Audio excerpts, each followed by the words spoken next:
On parle des anévrismes primitifs de la crosse aortique quand elles sont développées, comme vous pouvez voir dans cette image, sur l'aorte native d'un patient qui a un anévrisme de la crosse distale, mais aussi un anévrisme de la portion toute initiale de son aorte thoracique descendante, aussi qu'un anévrisme de la racine aortique.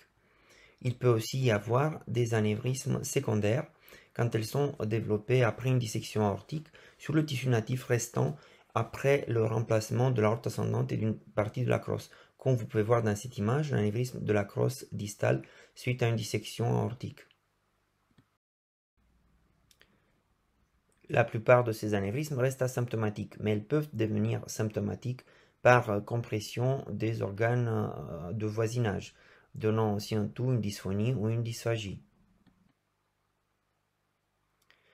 La complication la plus redoutable est bien sûr la rupture de ces anévrismes, qui peut être fatale.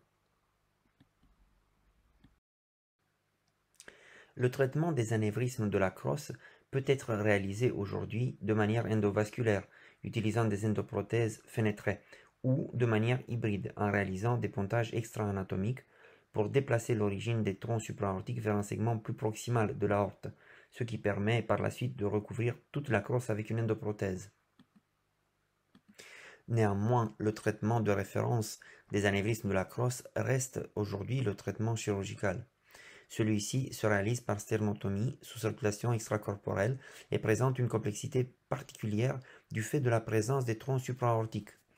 Il nécessite donc un arrêt circulatoire en hypothermie avec ou sans perfusion cérébrale sélective pour la protection cérébrale pendant le remplacement chirurgical du segment anévrismal. La façon classique consiste à remplacer la crosse et la portion tubulaire de l'aorte ascendante avec un tube endacron. Les troncs supraaortiques peuvent être réimplantés dans ce tube ensemble en réalisant une palette ou de manière individuelle, en les anastomosant chacun à une branche spécifique du tube endacron, comme vous pouvez voir dans l'image. L'anastomose distale peut être une anastomose simple ou en laissant une partie distale du tube endacron dépasser l'anastomose et flotter dans l'aorte descendante, ce qui est appelé une trompe d'éléphant, comme vous pouvez voir plus bas. Aujourd'hui, nous disposons d'une prothèse hybride avec, dans la partie proximale, un tube endacron avec 3 branches pour les troncs supraaortiques et à la partie distale une endoprothèse stentée, ce qui sera avancé dans l'aorte descendante de manière antérograde, donc une trompe d'éléphant stentée, comme vous pouvez voir dans l'image de droite.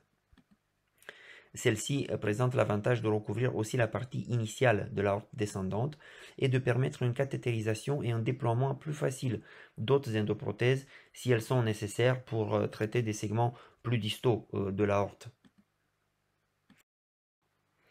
Cette approche donne des résultats tout à fait satisfaisants et surtout bien durables dans le temps, dont voici quelques exemples.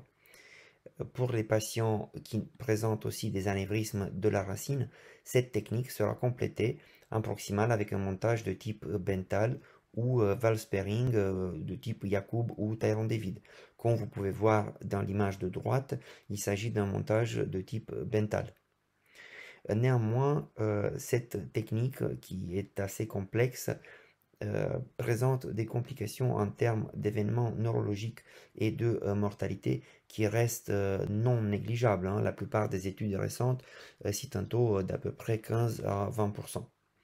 Voilà, je vous remercie et j'attends vos questions.